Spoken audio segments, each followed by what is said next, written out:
Hey friends, இன்னைக்கு mushroom gravy தான் பார்க்க போறோம்.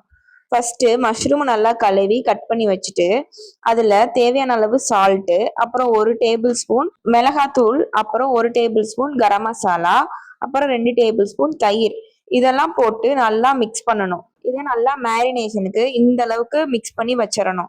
ஒரு பேன் வச்சு அதுல 2 டேபிள் ஸ்பூன் எண்ணெய் விட்டுக்கோங்க. எண்ணெய் சூடானதும் பட்டை, கிராம்பு, பிரியாணி இலை, கல்பாசி இதெல்லாம் போட்டுக்கோங்க.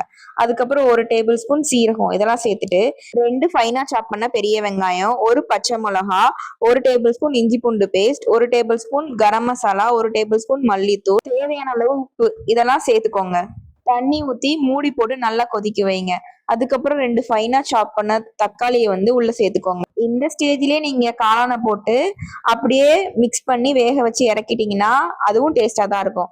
ஆனா எனக்கு வெங்காயம் தக்காளி முழுசா இருக்கிறது பிடிக்காது. அதனால நான் வெங்காயம் தக்காளி அரைச்சு லைட்டா எண்ணெய் விட்டு மசாலா போட்டு காளானையும் போட்டு கடைசியில பெப்பரையும் கொத்தமல்லியும் தூவி இறக்கிட்டேன்.